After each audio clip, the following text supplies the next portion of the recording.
What's up everybody, it's Yelo Autosports. In today's video, we're just going to go over an Acura NSX. It's going to go through a full paint correction, so that means buffing, polishing, refining that paint as good as we can get it, and then protecting it with ceramic coating. In this case, we're using Crystal Serum Ultra, which is from a company Gtechniq. They're from the UK, but they are based here for the North America chapter down in Atlanta. Eric, Chris, all the guys over there run a great company. They have awesome products, always super helpful. So if you are looking for a ceramic coating company to use out there, I highly encourage you to check out Gtechniq. Just Google them, look them up. They're kind of all over if you're in the detailing world. If you're wondering what ceramic coating you might want to go with, I've been using CSU and the Crystal Serum Light, which is their 5-year version for the last couple years, and it works awesome. My clients love it, I love it, and so it works for everybody. So this NSX here, as you'll see in this video, is pretty beat up. I basically took it to a paint correction. Always same thing, when you take it through a paint correction, you want to remove as much imperfection as you can, but you also want to minimize how much you do take off, especially on a car that's older like this. On the original paint, you're going to want to preserve as much as you can. So there's always a fine line. You want to remove as much as you can, but also leave enough clear coat. And if you don't know, clear coat is rather thin most always. Having a paint meters is something that can really help you measuring that out. Taking classes as well, understanding your paint and understanding what you're really dealing with is a huge thing as well, because you don't want to make a mistake, and obviously repainting an NSX would be a bummer. Not just that, but calling the client would be the biggest bummer of them all. So enjoy the video. If you get questions, leave them in the comments below. I'm just here to try to teach you guys a few things, show you guys how I do things my way over at Yelo Autosports, and hopefully you're learning something, and look out for the next videos to come out.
Alright, so what are we going to choose to use today?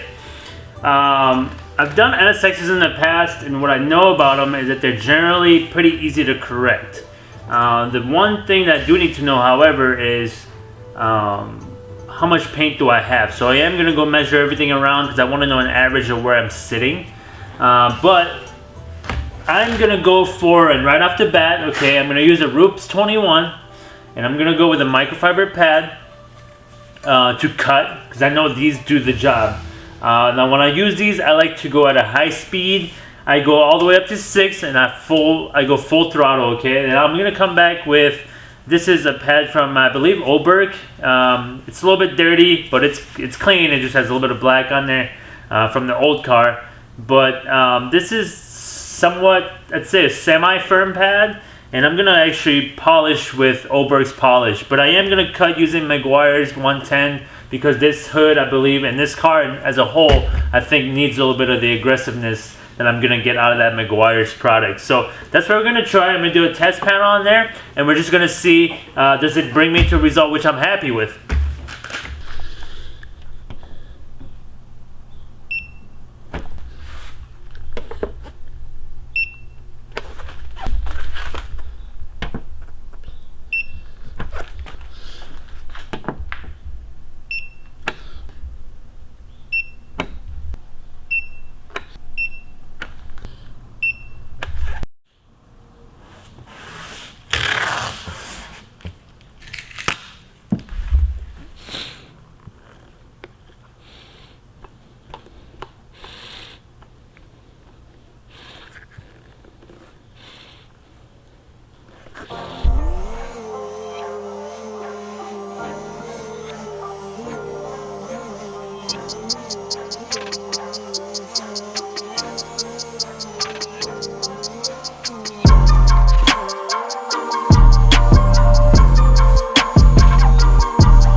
My paint correction. Earlier we saw that I picked the pad combo, which I thought was gonna work right, and it did work right. So I started with the Oberg, actually I started with the Meguiar's cutting and then the Oberg for a polish, which I decided was okay, but then I did a second half trying Meguiar's polish instead, and I actually like the result a lot more. I'm gonna pick a section of the car. On a door panel like this, I'll probably split this into 4, okay? So we got 1, 2, 3, 4. 4 different quadrants to this panel. I'm gonna start this way, and I'm gonna move to the right. Now, I like to do what I call 4-second counts as I move from left to right, and up and down with a total of 3 passes. So I'll show you exactly what I'm talking about.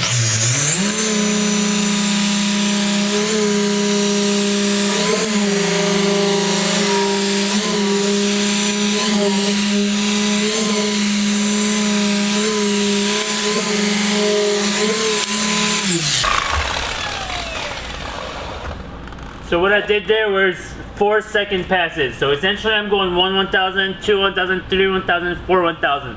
Now this is just a model, okay? It's just a model I created when I wanted to teach it out to other people that I found out gave me really good results. And I invite you to try it as well.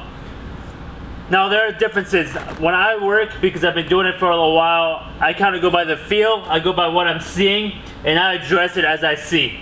But having a model to begin with when you're new is always good, because you want to get to a level where your results are consistent over time, and then you can refine those later on, because it does take a lot of different cars for you to do before you really get the hang of how paints react differently.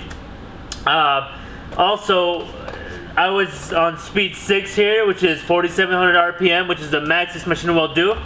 I like to operate with the highest speed possible, because what am I trying to do? I'm trying to cut to this clear coat as fast as possible. Now, that comes over time. I did not always used to do that. I used to cut at a 3,000 at speed 3, which is about 3,400 RPM. That I used to do, and it did give me good results as well. And I should invite you to use a little bit less torque when you're new to it. The reason for that is just that you will create less friction, and thus not raising the temperature of the surface as well. Because when we go fast and we put a lot of pressure on the pad, then there will be more friction, which will cause higher heat, which can cause the paint to deform or for you to burn paint, which is everybody's worst nightmare when they start. So that was my cutting pass. I'm going to do the same thing. I'm going to repeat my 4-second count with 3 different passes using my Blue Lake Country, which is somewhat of a firm pad, but I like this one for polishing, and I'm going to use my McGuire's. So these are brand new pads. I cleaned them yesterday, so I do have to prime them a little bit. So here we go.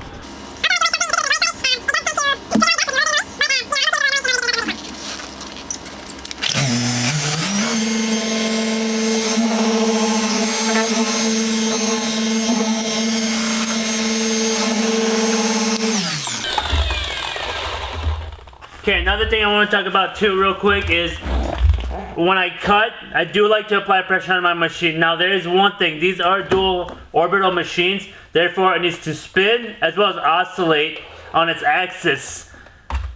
If I put too much pressure to the point where I lose the machine to orbit, then I know I'm using too much force. Now I'm going against the machine's intended purpose.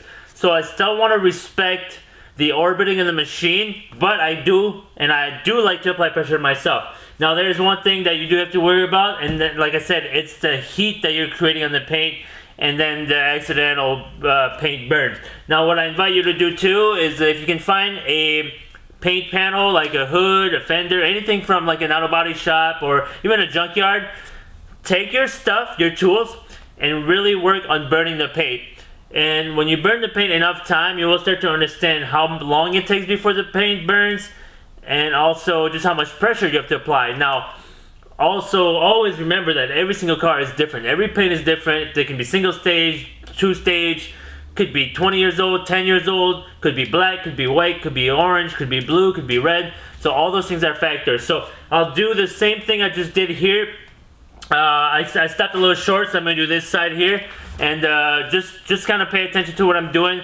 I'm doing those 4-second passes, and I'm doing 3 of them. 1, 2, 3, 1, 2, 3, 1, 2, 3. That's generally what I do, and then I check.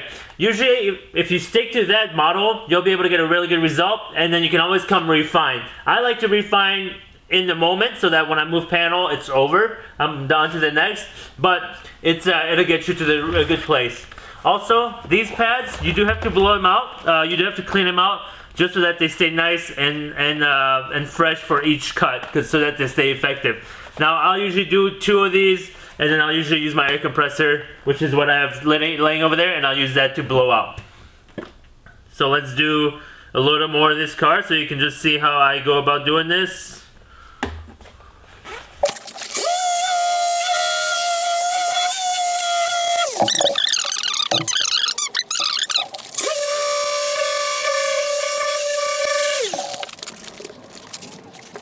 So that's pretty much how I go about doing that. I'm going to keep doing it through the whole car.